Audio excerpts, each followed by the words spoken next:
নমস্কার ভিউয়ার্স, শ্রী কিচেনে আপনাদের সবাইকে স্বাগত। আজকের ভিডিওতে আপনারা দেখবেন একটা দারুণ স্বাদের মিষ্টি রেসিপি। মিষ্টি তো অনেকে অনেকভাবে বাড়িতে বানান, তবে এইভাবে কখনো ট্রাই করেছেন? এইভাবে একবার বানিয়ে দেখবেন, মুখে লেগে থাকার মতো স্বাদ, এর স্বাদ ভোলার নয়। বিনা ঝামেলায় খুব সহজেই এই মিষ্টি বাড়িতে তৈরি করে ফেলতে পারবেন। আর এটা দেখবেন বাচ্চা থেকে বড় সকলেরই পছন্দ হচ্ছে। তাহলে চলুন রেসিপিটা দেখে নেওয়া যাক। এখানে প্রথমে ক্ষীরটা তৈরি করে নেব।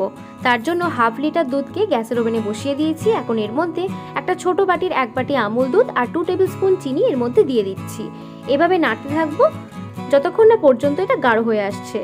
আর এখানে দেখুন এটা গাঢ় হয়ে এসেছে, ক্ষীরটা তৈরি হয়ে গেছে। এবার এটা নামিয়ে রেখে দেব। এবার তৈরি করব মিষ্টির রস। তার জন্য একটা কড়াইয়ে একটা মিডিয়াম বাটির 1 বাটি চিনি দিয়ে ওই বাটির পরিমাণ জল দিয়ে এভাবেই নাড়তে থাকবো যতক্ষণ না পর্যন্ত এটা গলে যায়। আর এর মধ্যে দিয়ে দিচ্ছি 2টো ফাটিয়ে রাখা এলাচ। আর এটা দেখুন চিনিটা গলে এসেছে আর এটাও গাঢ় হয়ে এসেছে। এবার হাত দিয়ে দেখে নিচ্ছি এর মধ্যে হালকা আঠালো ভাব এসেছে কি। রসটা তৈরি হয়ে গেলে নামিয়ে রেখে দিয়ে আবারও একটা ফ্রাই প্যানে বেশ কিছুটা পরিমাণ তেল দিয়ে এর মধ্যে 1 টেবিল স্পুন গাওয়া ঘি দিয়ে এটাকে গরম করে নিয়েছি। আর এদিকে দেখুন পাউরুটিটা 2টো সাইড কেটে নিয়ে এইভাবে শেপ দিয়ে রেখে দিয়েছি। এবার একটা একটা করে পাউরুটির পিস নিয়ে এই তেলের মধ্যে দিয়ে ভেজে নিতে হবে। আর এটা দেওয়ার সাথে সাথেই দেখবেন 1-2 মিনিটের মধ্যেই এর মধ্যে ব্রাউন কালার চলে আসছে।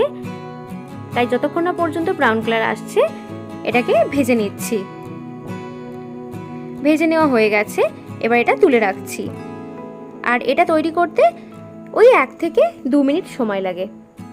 সবকটা এইভাবে ভেজে নেওয়া হয়ে যাওয়ার পর তৈরি করে রাখা রসের মধ্যে এই ভেজে রাখা পাউরুটি স্লাইসগুলো একটা একটা করে দিয়ে দিচ্ছি। এবার এই রসের মধ্যে 2 থেকে 3 মিনিট সময় ধরে ভিজিয়ে নিয়ে তারপর এটাকে তুলে নিচ্ছি।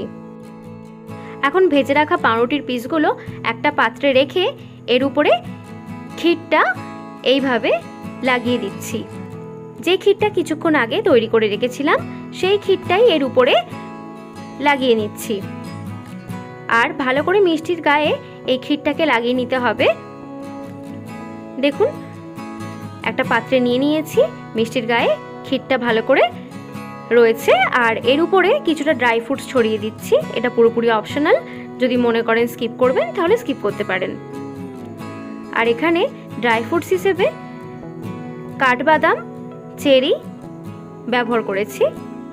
আর এখানে দেখুন তৈরি হয়ে গেছে দারুণ স্বাদের একটা মিষ্টি। আর এটা খেয়ে কেউ বুঝতেই পারবে না যে এটা পাউরুটি দিয়ে তৈরি করেছেন। এটার স্বাদ এতটাই ভালো হয়, একবার অবশ্যই বাড়িতে ট্রাই করে দেখবেন। এটার স্বাদ কতটা হয় নিশ্চয়ই বুঝতে পারবেন। প্রথমবার খেয়ে কেউ বুঝতেই পারবে না যে এটা পাউরুটি দিয়ে তৈরি করেছেন। একবার বানালে দেখবেন বারবার বানাতে ইচ্ছা করছে। এটা অবশ্যই বাড়িতে ট্রাই করবেন আর আমাকে কমেন্টে জানাবেন যে আপনাদের কেমন হয়েছিল।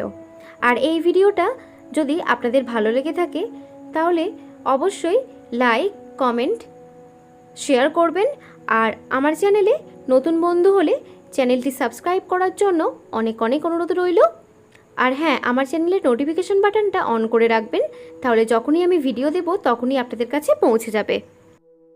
আর এই ভিডিও দেখার জন্য আপনাদের সবাইকে অনেক অনেক ধন্যবাদ। ভালো থাকবেন, সুস্থ থাকবেন।